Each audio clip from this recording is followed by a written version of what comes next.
So our speaker today is Dr. David Bostein, who is currently the Anthony Evenen Professor of Genomics at Princeton and the director of the Louis Sigler Institute of Integrative Genomics at Princeton. Yes. David first came to MIT in 1967 when the department was around 25 people on the faculty. He was one of a number of young phage geneticists, including Ethan Signer and John King, and several of his colleagues at the time, Maury Fox, Gene Brown, were the senior members of the department. And he was here for 20 years, and then went to Genentech as vice president for research. And after that, he moved to Stanford as head of the genetics department in the medical school, and more recently to Princeton as a professor of the long title that I gave you before.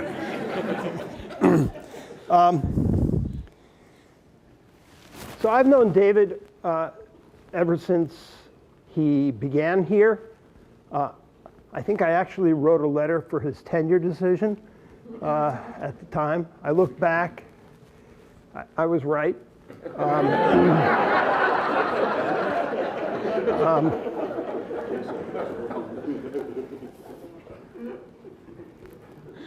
Now, David has, as you've heard, moved from one institution to another. And I will not try to cover all the different areas from phage, human genetics, yeast molecular biology, and database and analysis, other than to say, I can tell you that when he first suggested that a database was needed for yeast, there was considerable doubt in the NIH that one was necessary. Interestingly, no one doubts that today.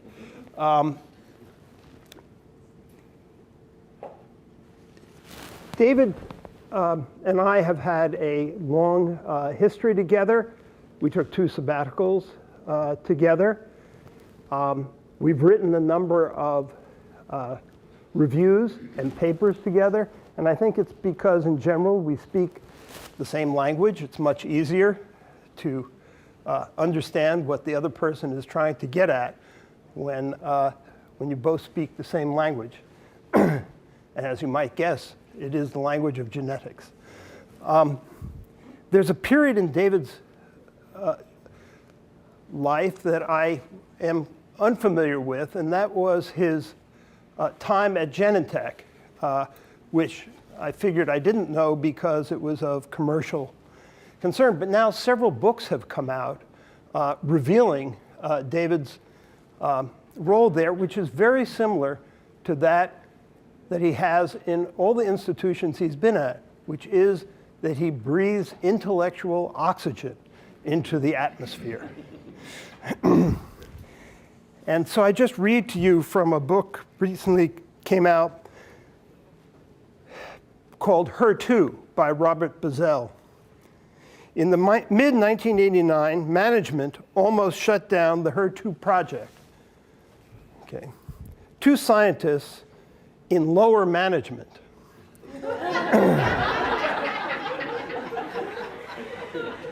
came to the rescue. David Bostein, who had served 3 years as VP for research, and Art Levinson, who was moving up through management ranks. Both believed that despite popular wisdom, I emphasize that, antibodies had a future in medical care.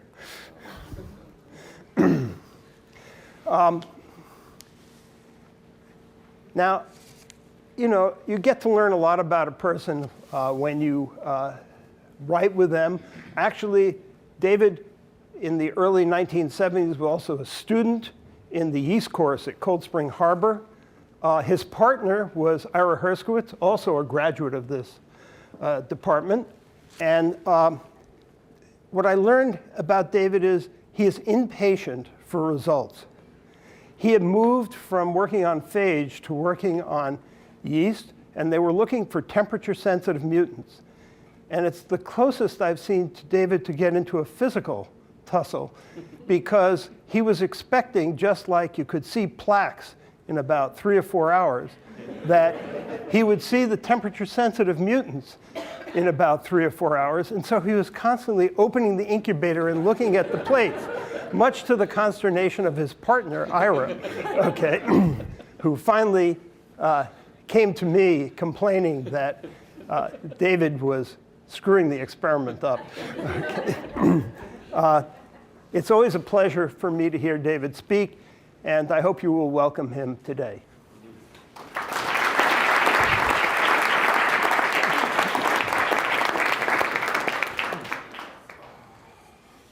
Well, thanks for the nice introduction. It's always fun to be introduced by Jerry because you never have any idea what's going to happen. Okay, it's happened to me more than once, and it's always a pleasure. I'm really honored to be here. This was, in a very real sense, the place where I grew up. So I'm really happy to be back.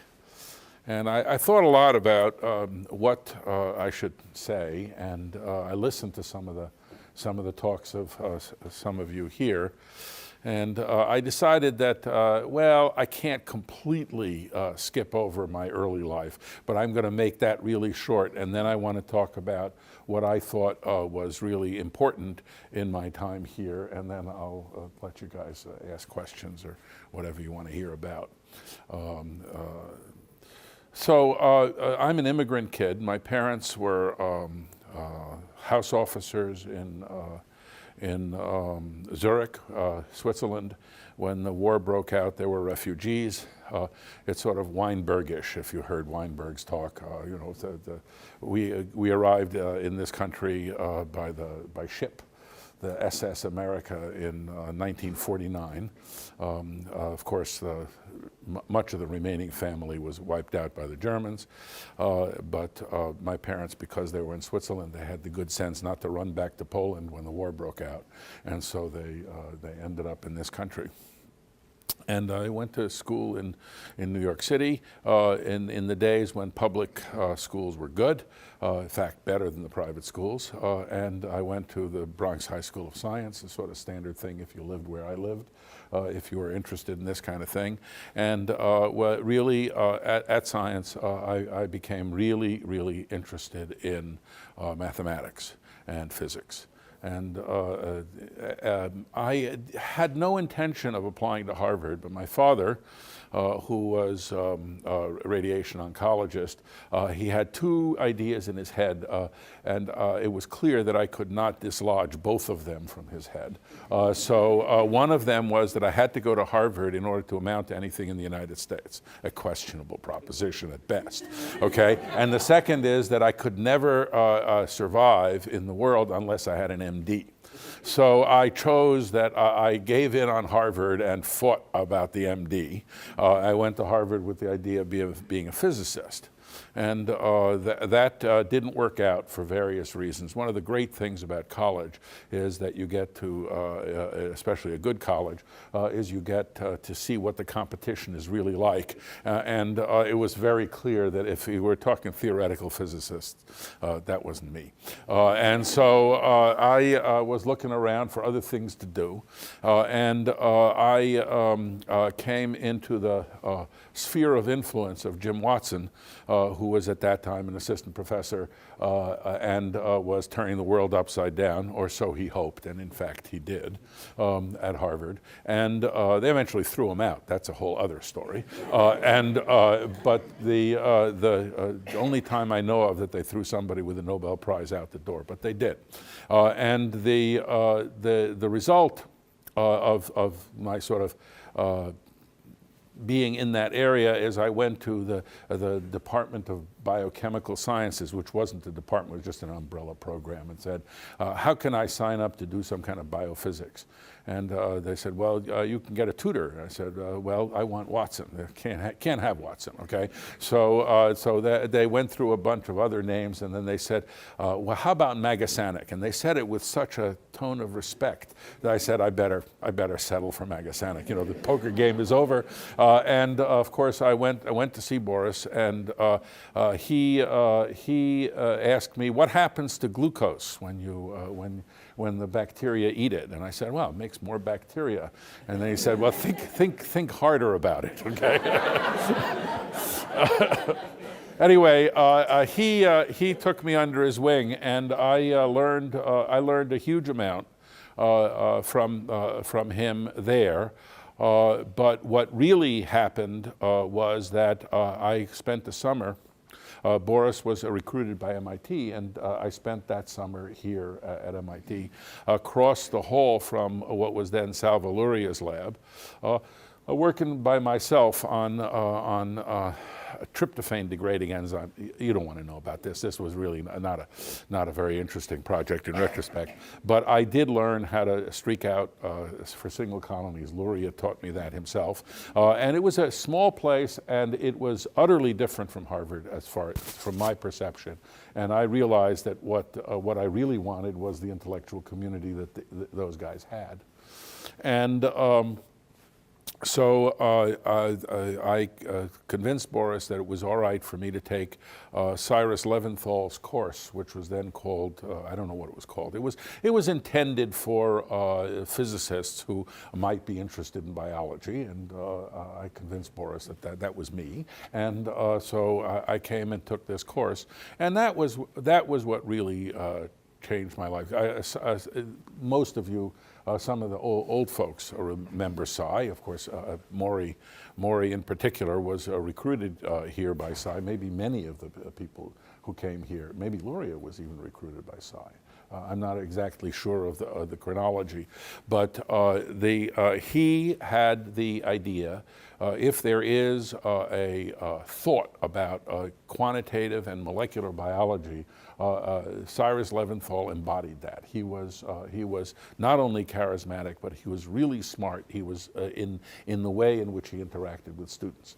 It was a really different world. Undergraduates like me, random undergraduates who arrived from nobody knew where, were taken really seriously, and there was a level of intellectual discussion. It was long before the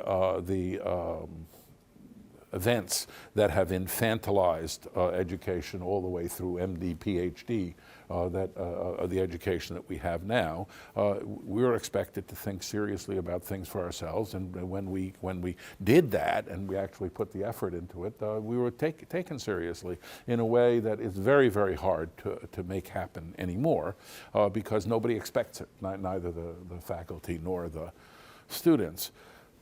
Anyway, so I was very impressed with that, and I still remember some of the things that happened in that course, and it was a really big influence in my life. And then I decided to become a graduate student here, and they took me, and I was here for a couple of years. I got married, and my ex wanted to go to medical school, and she didn't get into medical school in Boston, so we went off to Michigan. And I went to Luria and I said, do you know anybody in Michigan? And Luria said, yeah, I have this guy, Mike Levine, and I showed up in Michigan, and with my 2 years of MIT, I passed my prelims and everything. And they made me take the prelims over again. MIT wasn't good enough for them. Academia never changes that way. Okay, that wasn't good enough, so I had to do it again. But the good news about my having to do it again was I had to do a minor. Okay, so I was in a department of human genetics run by the late Jim Neal, who was a character unto his own. It was a department of human genetics in a medical school. And it was a Noah's Ark of genetics. We had everything from phage people like me, and all the way up to people who were interested in the anthropology of the American Indians and the heritability of fingerprints, right? Things of that nature. So it was really broad. We had, so I had to take a minor. So one of the big areas was population genetics, was human population genetics. And so since I was interested in math and so forth, and I certainly didn't want to think about the American Indian fingerprints, and I certainly didn't want to know, the symptoms of all the different hemoglobinopathies, which was another possibility. I decided that, the Hardy-Weinberg law, that was the way to go. And as a consequence, I learned state-of-the-art population genetics in 1964, whatever it was, 65. That stood me in good stead when the human genetics thing happened, because I actually knew what a lot score is. I could actually calculate it, which was even better. So that was everything you learn is good for you eventually if you somehow manage to keep it in your head. That was my education pretty much. Then after that, I was recruited here to a position that doesn't exist anymore, which is instructor. We had the idea, and the reason for it was simple to tell. It was the Vietnam War. I had actually intended, I had two postdoctoral ideas. I was going to finish my thesis, which was on phage, and I was going to work either for Dale Kaiser or Sidney Brenner. And I talked to both men, and they both thought that was really interesting. And then I talked to my draft board. And my draft board said, well, you won't make it to either place because we'll draft you. And I said, how about if I am at MIT? And said, they looked up in their little book, is that a defense industry? And I said, yes. At that time, you have to understand, it really was, okay? There, across the street here, they were making, the actual guidance systems for the bombs that were going to fall on Vladivostok. Okay, and so of course I wasn't going to do that. I was going to come work with Maury. But the MIT took this business very seriously and said, you got to teach. Okay, so what do you want us to teach? Well, we have this lab course. Well, this lab course was a lab course that everybody hated. The students hated it, the faculty hated it. Nobody liked this lab course. This lab course was a disaster. So Beth Jones, who was also an instructor working with Boris, and I decided that we would make a different kind of lab course. And we did, and there was born the project lab system, which you guys, I understand, still run, and we run it at Princeton as well. And it turned out pretty well. It turned out to be so much work for us and so much work for the students that we made it into a double course, which I think it still is. Yeah. So, I took the yeast course and met Ira Herskowitz and started to work on yeast and became a geneticist. And one of the very interesting things about all this is until I went to Michigan, I'd never really had a formal course in genetics. I never had a course in elementary genetics at all. I did have a course in population genetics because of this minor that I had to pass a prelim on the Hardy-Weinberg law and associated matters. And then, I sort of put one foot in front of the other. And in thinking about this talk, I decided that I really don't want to talk about myself so much. I do want to talk a little bit about what has happened in our business, as it were. And I started already to talk about one of the issues that concerns me, which is this business about taking undergraduates seriously.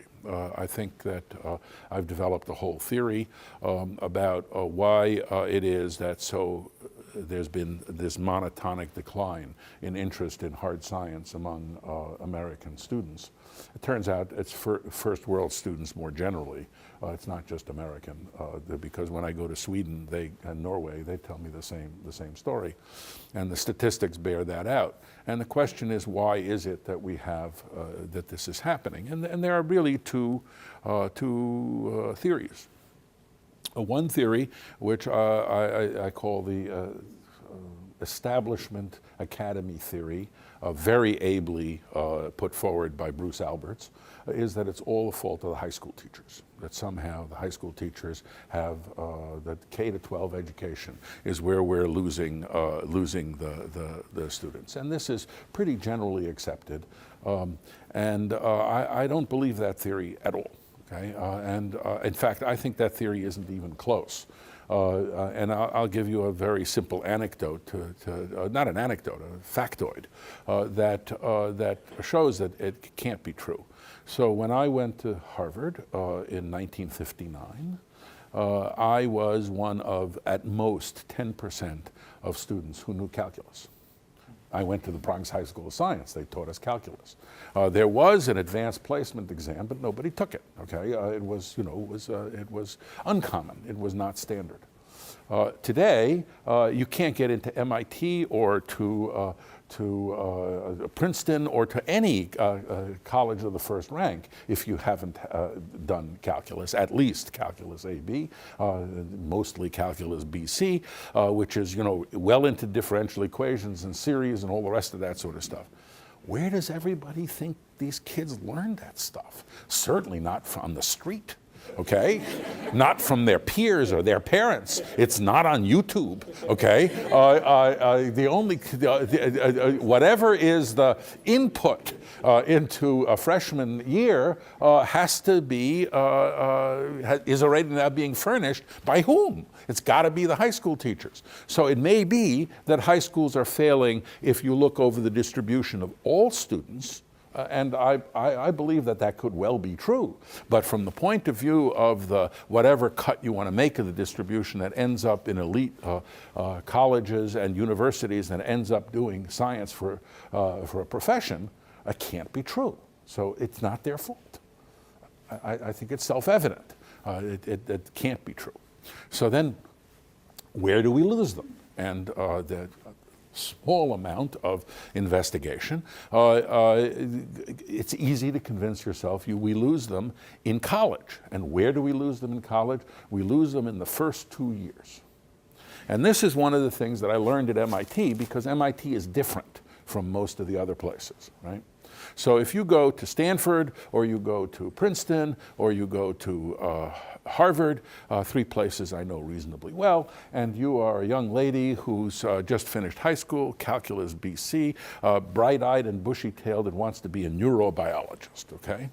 Since Bob is here, right?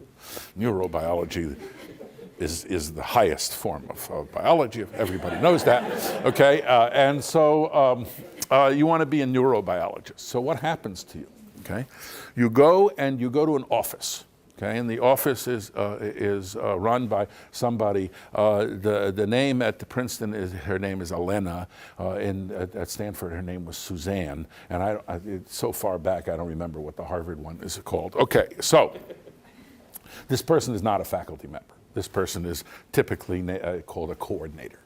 And the coordinator says to this young lady, "That's really interesting. We really want to help you become a neurobiologist. But first, you have to take this whole regime of courses with hundreds of other students, all of whom have in common that they don't want to learn this at all. They want to learn something else.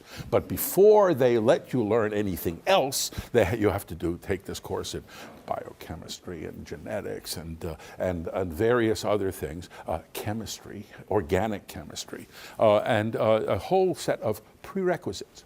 Now, nobody likes to teach these prerequisite courses because nobody likes to teach students who don't want to learn. Right? And these students don't want to learn. They want to jump through a hoop. Right? And it's made doubly bad because half the students, or more, at Princeton it's like 70%, Stanford similarly, of the students, actually their whole undergraduate education is jumping through a hoop. They really want to be in medical school, right? So the result of this has been not just a dilution, but an actual decimation of the intention of teaching anybody anything, which is to have them understand this has been transformed into a different task, which is to memorize, to remember. And this makes sense if you're thinking about actual doctors. okay? And the way when students come and say they're thinking about MD, PhD, which I personally believe is the worst policy idea that the NIH ever had. Okay, so, yes, he's sitting right there. He knows it, right? Okay. He knows it as well as I do. And this idea was, and the reason the idea is a bad idea, the reasons are two. One is that it causes students to stay in school well into their productive years, of their most original productive years. So that is a very big part of why the first NIH grants are now going to people in their early 40s, whereas I started as an independent investigator when I was 29. Okay, different world, right? Completely different world. And I wasn't unusual. All of my peers, the Ethan Signers of the world, were the same. We were all the same age. So I was not a prodigy. Don't get the wrong idea. In no way was I a prodigy. I was standard. I was right in the middle of the distribution.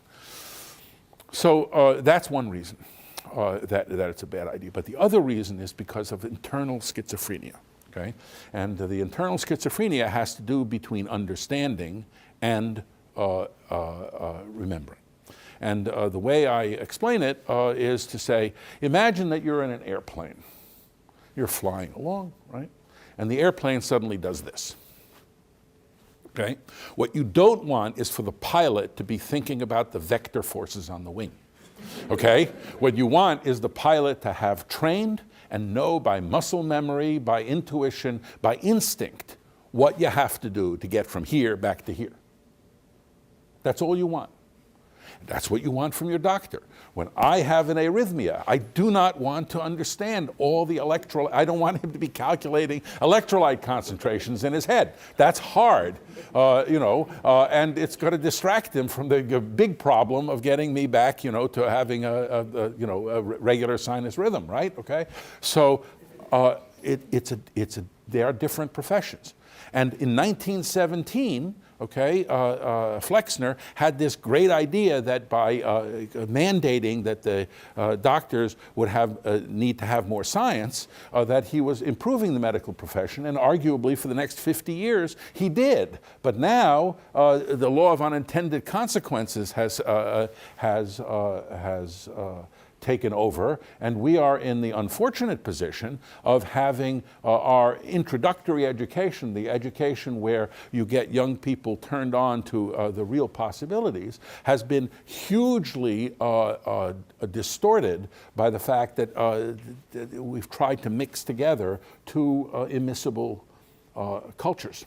They're cultures that are very different. For a scientist, the right thing to do when you have a problem is to think hard about it and to think about how your assumptions could be wrong. And this is a lengthy process. It's a painful process. All right? The right thing for physicians are people of action.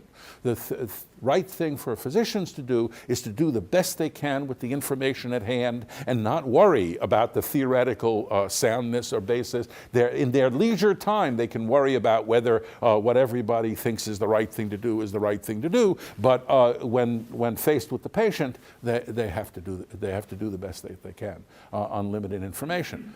It's a very different business. And the idea of trying to educate people to do both is an idea which I think manifestly has done damage to both the medical education business, which I know from the inside from Stanford, and certainly the undergraduate science education business.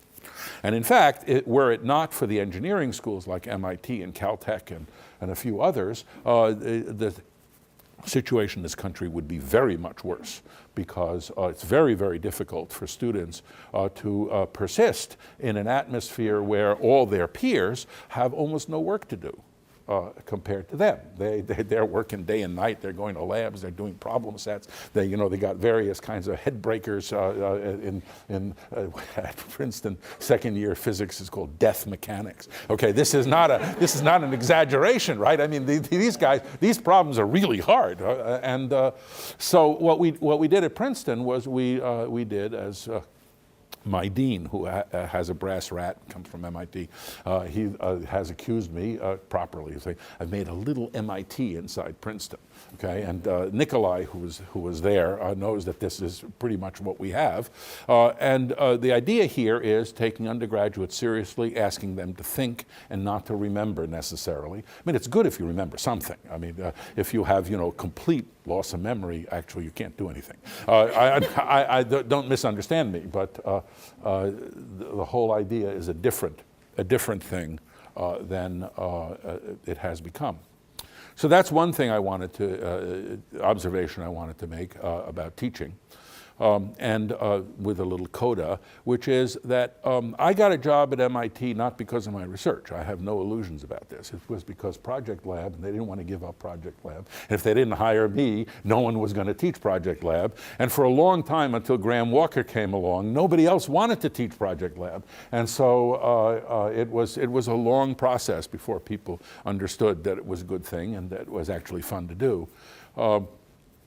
And I've always thought of myself as a teacher, and that connection between teaching and research is the other thing that I think has really disappeared.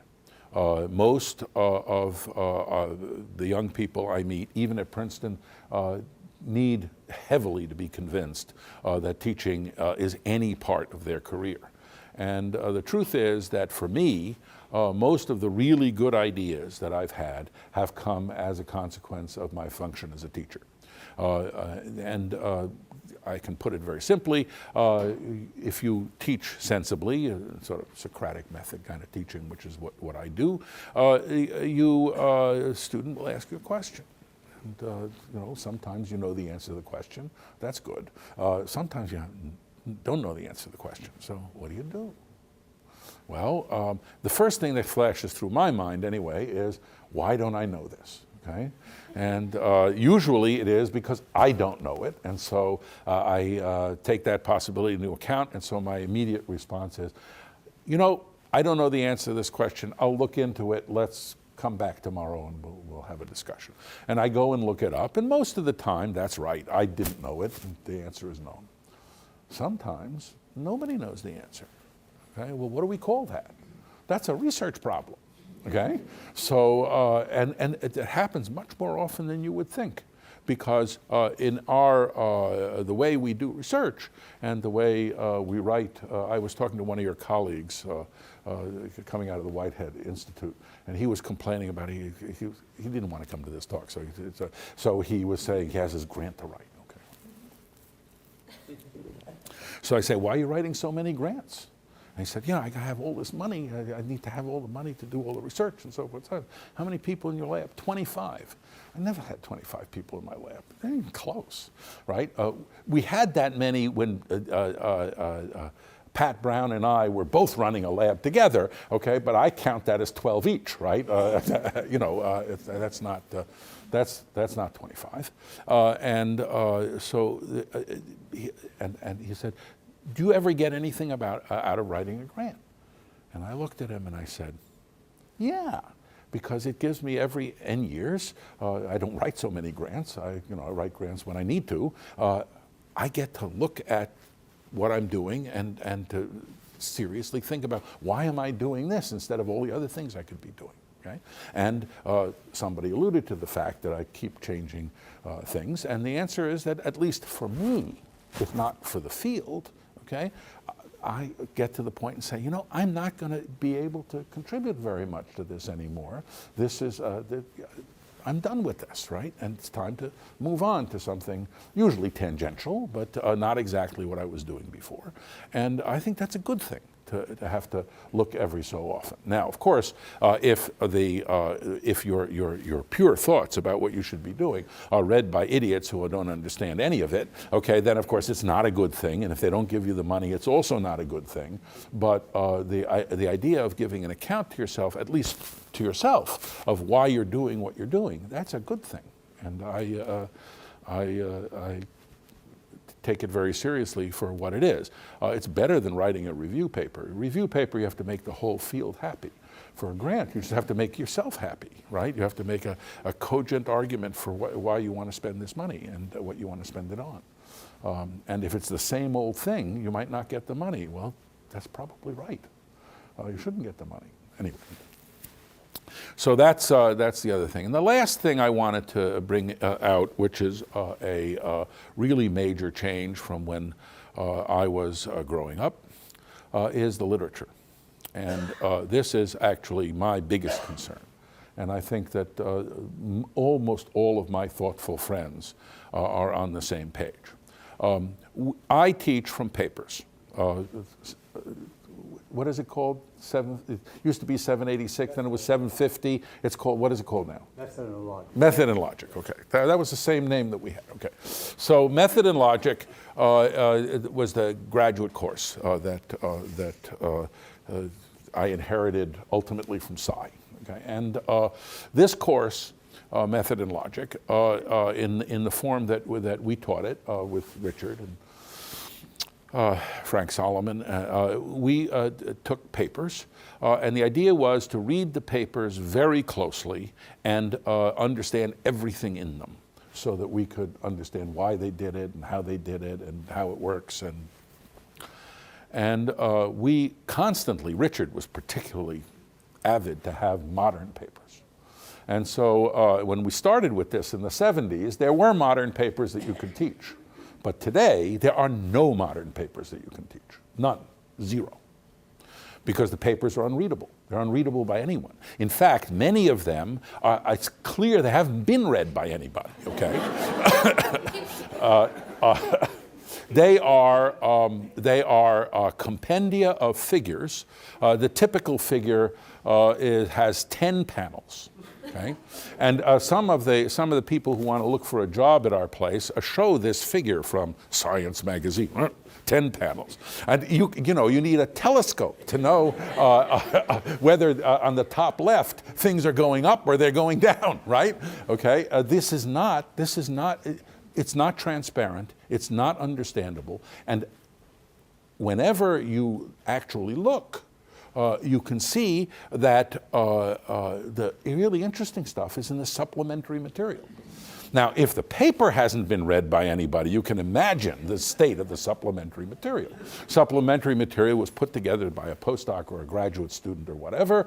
It was done to satisfy anonymous reviewers who may or may not have understood the original paper, because nobody can understand the original paper, and the reviewers maybe even less so. And as a consequence, now I'm exaggerating, okay, but not much.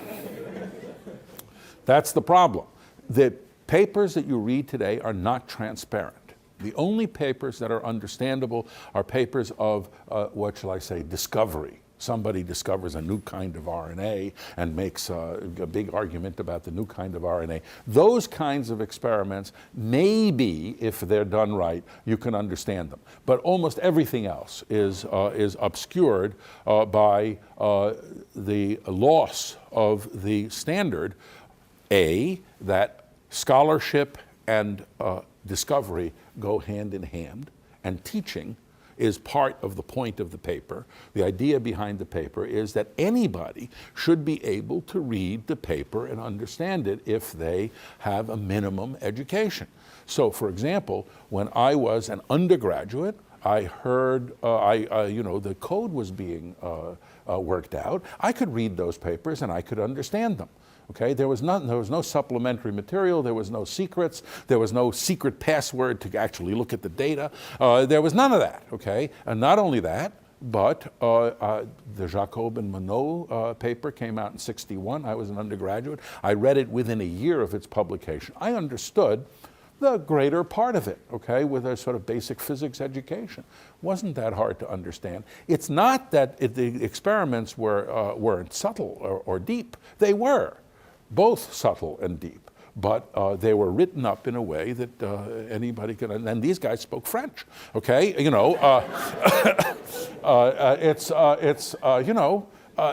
And I defy anybody to find me a modern paper in a prominent journal that's actually teachable. Can't. That's a real loss. And it's one of the reasons that we lose students in undergraduate years, because they never see the front line. And when they see the front line, they can't understand what they're seeing. We have a really serious problem.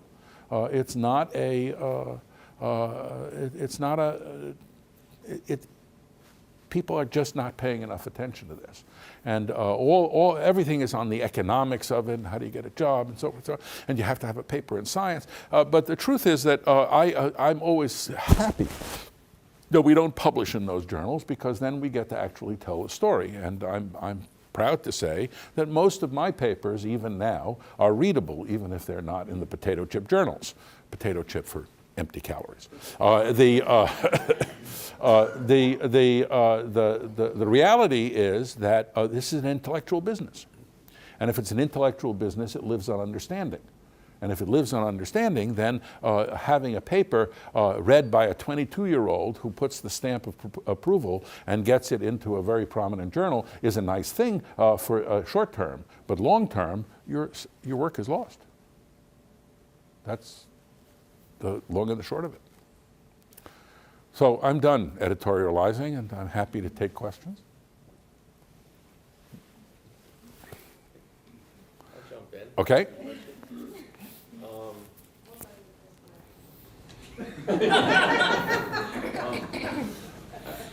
About 30 years ago, we had a conversation about what you referred to as the Malthusian problem, which is, I remember being in your lab. It was very easy to see there was a whole shelf devoted to theses of people that had come through your lab. And in steady state, only one of those people, if you have a steady state system, would essentially take your job. So, I mean, we have a system where, say in this department, for an assistant professor to be successful, they have to train umpteen students and postdocs. And so I think this is, right now at this moment, even though this was a problem that was recognizable 30 years ago, this was not a sustainable way of building this, sort of the basic research enterprise in the country. I think, I feel right now we're sort of actually hitting the wall, and there's going to be a big shakeup. And I just wondered if you could comment on this and sort of say, ideal world, what sort of system should we transition to? No, I got it, and it is your problem, boss. All right, okay.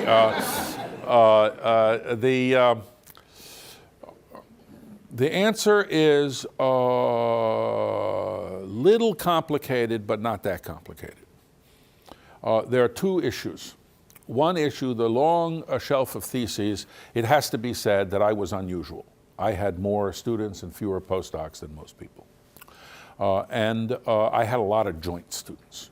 So, and I think that that's part of the way to the future. So I would say of all the students that I had, maybe as many as a quarter, in fact, were shared with another professor. In those days, Chris Walsh was common. Maury and I had three such joint students, and we each got a copy of the thesis. So there's a little bit of illusion there, right? Okay, and we each, of course, claim the person as our student, and with justice. I think that's fine, but that's trivial. The second issue, I think, has to do with the fact that at that time the science was growing. And I felt it was reasonable to have a reasonable rate of growth, and particularly genetics was growing, and we were in a sea of biochemistry. Some of it was very smart biochemistry, most of it was know-nothing biochemistry, just like now. And now it's know-nothing molecular biology, but then it was know-nothing biochemistry. We thought that we had something to contribute in the way of training. But it was unsustainable, and I thought it was unsustainable at the time. We talked about it that way. But then we have the second problem, and the second is the problem of quality, right? So if you are going to think about who should have how many students, You can try to do what the Stanford biochemistry department used to do, which is they limited the number of students that any professor could have, right?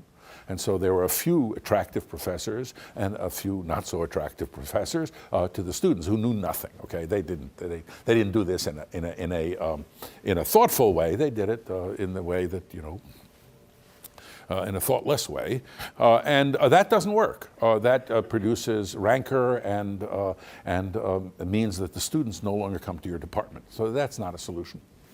It has to be some free competition of ideas at some level. And in those days, the reason I had so many students was because I taught the entering graduate students, and they liked my teaching. I mean, it was not a secret, right? Okay. I took method and logic. They liked what they heard. They got it. They drank the Kool-Aid, and that was how it worked. It wasn't some kind of a conspiracy. Other people could have taught this course, and other people did, and I think they benefited in the same way. But today, nobody sees that benefit. But that's another question. So then the question is, who? Right. So there's no question that there's not enough money in the budget to fund everybody who needs to be, who wants to be a scientist, and so it has to be competitive. And the big problem, in my view, is that the thoughtfulness of the community and therefore of peer review, because it is peer review, has changed. The community is not nearly as thoughtful as it once was, and the peer review is not nearly as. The approach to this of limiting the number of people on the basis of just some kind of numbers or some kind of egalitarian principle, I think is not going to work, just as it didn't work at Stanford biochemistry. But the idea should be that we should do everything possible to make it possible for everybody to compete. But in the end, the winners are the ones who get the money and the ones who have the best ideas. And we should spend much more effort making sure that the ideas are the best ideas and not just the most popular ideas. That's not so easy, but I think that's the task. Right now, I would say that the generation of teachers in the teaching institutions are retiring.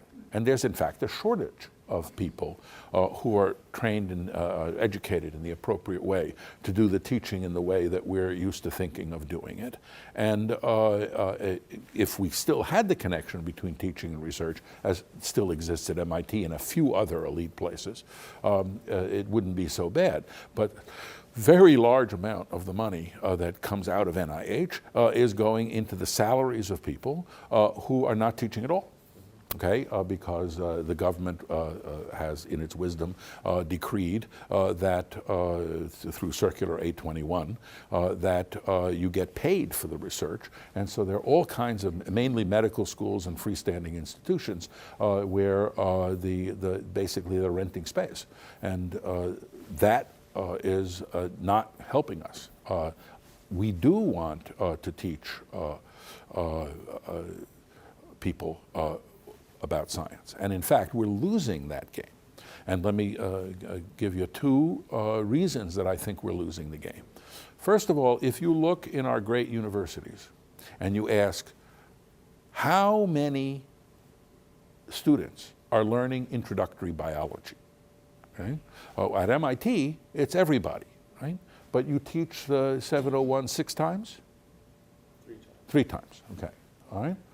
You teach it 3 times. All right, and so that each one is about 60 students or something like that?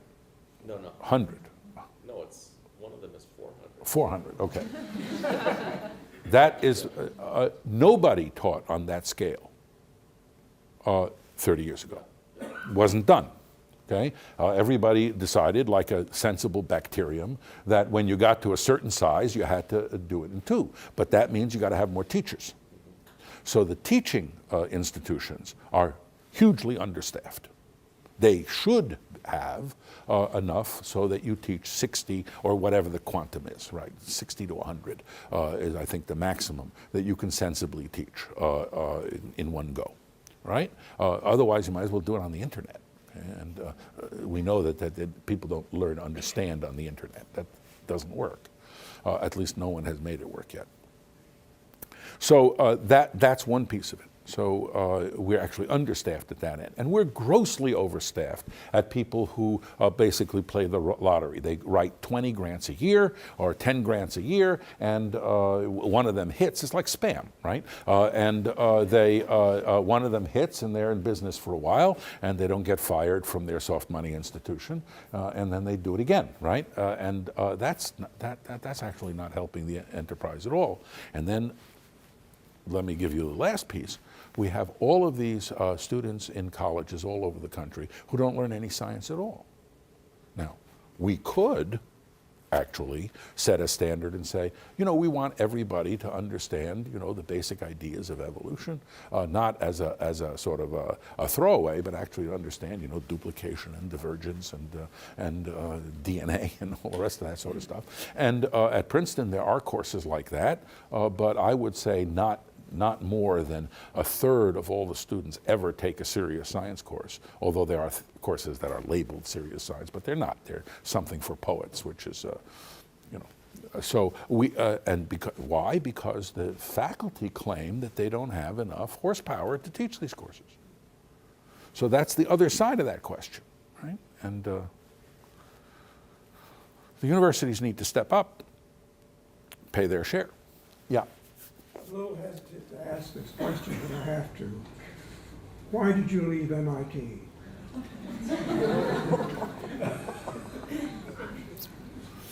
Why did I leave MIT? One reason is related very closely to what Gobind Khurana told me. We were having, Gobind was an interesting man. And we were having lunch one day, and he was very earnestly giving me advice. And what was the advice? The advice was that one shouldn't stay more than 10 years in the same place doing the same thing, because that's that's the quantum of human originality. Okay? Basically, that was the argument. And Tom, I'm sure, has heard this many times, right? And I agreed with that. Okay, so I felt, so I changed from phage to yeast, and then it was time to I wanted to do something different. The other thing was that I had been on sabbatical a couple of times, and I discovered that when I moved, I actually got a boost in my environment, because I wasn't hearing the same thing. I mean, after a while, no matter how smart your colleagues are, you eventually have a predictive power about what they're going to say, okay? And so I just decided that it was time to go. But what really pushed the story was that Jim Watson decided that he was going to retire from Cold Spring Harbor. And this was 1985. He decided he was going to, I was on the board at that time of Cold Spring Harbor. I still am, okay? And they came to me and said that they had asked Bruce Alberts to be Jim's successor, and Bruce had turned it down, and was I interested? And so Cold Spring Harbor was a very interesting place, and Jim had basically resurrected it into a really major establishment. And for our science culture, for both the scholarship issues and the courses and the teaching, it started to carry, which it still does, a disproportionate burden of a dissemination of the front end of science to the world. So it was a very interesting offer, and I basically agreed to do that. Then Jim changed his mind. And then the prospect was that I would be there running the lab while Jim was in residence, and that was a non-starter. Okay, I knew enough about Cold Spring Harbor. I know where the bodies are buried there, and I wasn't going to do that. That wasn't going to work. And I explained that to Jim, And he didn't disagree, and so he went back to Cold Spring Harbor, and I was here. And then I had already started to talk to various people about doing something genomic at Cold Spring Harbor, which we would have done. And there was we had a proposal for MIT to do something and MIT wasn't interested in the direction I wanted to go into, I perceived. So this idea from Genentech came out of the blue, and it sounded really interesting. And I have to say that in the next 3 years, I learned more than I had in the preceding 10. There was no question that it worked for me. And that was why. It was nothing about MIT. MIT was an ideal place for me. But nothing is forever, right? You have to keep moving if you're alive. Yeah, back there. I wanted to follow up a little bit on the problem of undergraduate education. Yes. So I don't think that there's a shortage of PhD students or candidates. So do you think the huge issue is that we're losing the best undergraduates who Yes. go into science? Yes. Okay. Yes. So the problem is that we Okay. lose undergraduates. Now, let me first quarrel with one of your statements. If you look at the periodic reports, usually written by Phil Sharp for the National Academy, about the demography of the scientific establishment, you will discover that more than 50%, pushing 70% in some fields, of all the graduate students have degrees from foreign colleges. Okay, that's not healthy. It's not healthy. It doesn't mean those are not the best students, usually. Okay, they're the students who are desperately interested in coming to this country. Okay, so that's one piece. So in terms of just American education, we are losing ground even more rapidly than overall. So your premise has this very complicated issue that, in fact, many, if not most, of the graduate slots are not being filled by students who with American bachelor's degrees. So that's one piece. And the other piece is what you said. Everybody, every graduate program I've ever had anything to do with says we have no trouble filling the top half of our class. And then it gets to be increasingly difficult. And that was never a problem when I was the graduate officer here for how long? 5 or 10 years, a long time, okay? It was never a problem. So don't you think the staffing and faculty transition issues would be even worse if everybody was a superstar? No, because really original people manage to distinguish themselves in various ways. I mean, to a very large extent, very large part of our community, if we're honest with ourselves, are people who go forth from their postdoctoral position like an unguided missile. They have a direction and a velocity that was determined by their previous state. Okay? They're doing the same thing that their advisor was doing, okay, and extrapolating it further. That's not what we're looking for. Okay, we take the intellectual underpinnings of our business not nearly seriously enough. Yeah. You have started something at Princeton, which is an integrated science course. Yeah. Do you think that is the wave of the future? It is the wave of the future for Princeton and places like it, which are general universities, where you have two problems. One problem is engaging the really bright students and not turning them off by making them memorize random organic chemicals, for example. Okay, that's one piece. all right? And actually teaching them statistics and mathematics that is appropriate to the way most of us think biology is going to look in the future, certainly if you're involved in big data sets. So that's one piece. The other piece is making an environment for them where they don't feel like they're discriminated against nerds. They're the bottom of the lowest of the low, while everybody's out partying, they're solving problem sets, okay? And for Princeton, both of those things are important. At MIT, there's no such problem. The second problem doesn't exist because everybody, right? Nobody in his right mind signs up to MIT with the expectation that they're not going to stay up nights solving problem sets, right? They signed up for this place because of that. And that's why you all are the conservators of science culture in this country. You're not having any trouble.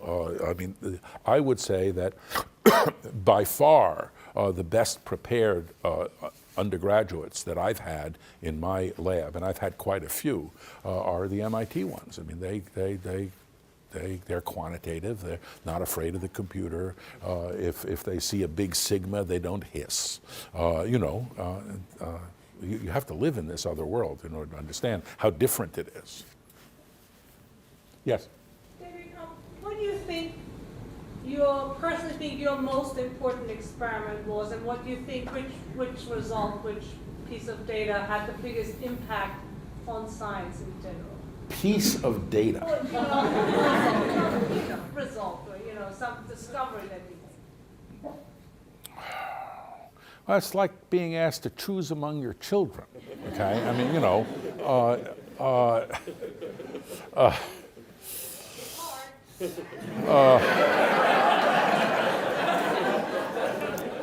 there's a story in the Bible about this, right? More than one. Right?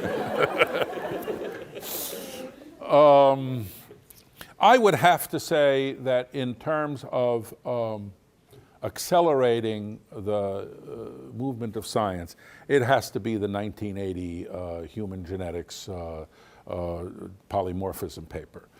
There is nothing I ever did that would not have happened anyway. I think there are very, very few of us who can say that otherwise, okay? But I think that the 1980, that idea would have taken a much longer time to happen if we hadn't pursued it. So I would have to say that. But very close behind, I would say, is the transposition in bacteria. Now, there are other people who did that, but we were clearly in the lead there, and we figured out what it meant and how to exploit it much more quickly than most of our competitors, collaborators. In those days, everybody talked to each other. I mean, they knew what we were doing, we knew what they were doing. It was not the sort of kind of atmosphere that it is now, let's say, in cancer research. It was a collaborative endeavor in many ways. But I would say that would be a close behind. And the third one is completely obscure, and it really is just now coming out. And that was this, in 1980, I was asked to give a talk in New York, and I didn't have a good subject to give a talk. So I decided to talk about this idea that I had sort of adapted from Hershey, from an unpublished little thing of Hershey's, about how viruses evolve, the modular basis of the evolution of viruses. And at the time, this thing sank like a stone into the bottom. Nobody paid any attention to it. But now it's had a renaissance. I'm getting correspondence as if it had been written yesterday, 1980, right? Because they're sequencing all this, seawater, and what we had thought was going on is going on, and is the standard. And the unit of selection is the little module for lysis or DNA replication or repressor, and not the virus. And I think I would give that my vote for prematurity, but not for influence. Yes. So Yes. biology. So I wanted to ask you about, a lot of research is now falling under the rubric of systems biology. Yes. And integrating databases. Yes. In general, do you think things are going in the right direction? Do you think it's being done correctly, incorrectly? Just your thoughts on that. For me, having started out, as I said, in biophysics, it's back to the future. When I got into this business, the place was littered with people like Maury Fox and Cy Leventhal and various people whose education included statistics and whose way of thinking included the statistics, sensu physics.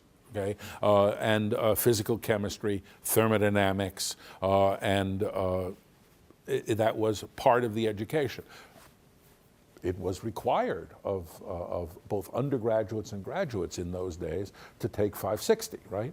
I bet it's still for undergraduates and graduates? Not graduate. Not graduates, yes, right. That, by the way, was always the story at MIT. Graduates couldn't stand the competition of the undergraduates, okay? And so Jerry and I made a course which we called Genetics for Graduate Students, which was 703, slightly diluted, so the problems were easier, right? Okay? It's true. Anyway, so the answer to your question is that a big part of it is just back to the future. What's different is that in order to do the kind of experiment that ends up in the standard, what I call the standard Lewin model, okay? So this is a horizontal line with a bunch of eggs sitting on the left end of that line, okay? With a little arrow going to the right, and your contribution was to name one of the eggs, okay? And show that it belongs there, right? Okay.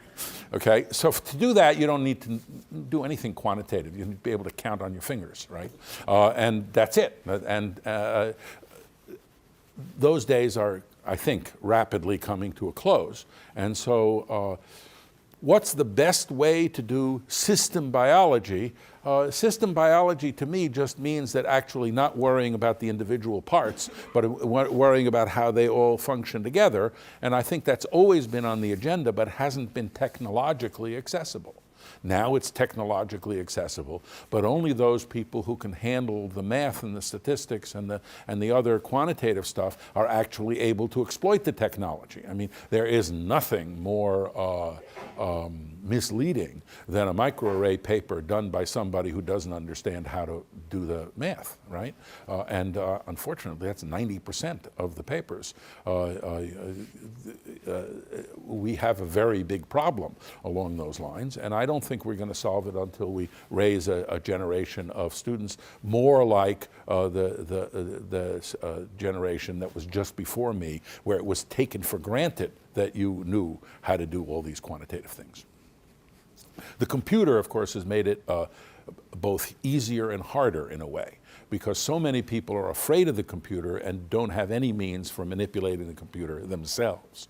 The thing that we've done in our undergraduate program that I think has been the most effective and most empowering of all the things that we do is we make them learn Java and MATLAB up front. And so that every time they have a problem, they have a choice of trying to solve it analytically or verbally or doing a simulation. And sometimes the simulation is the better choice.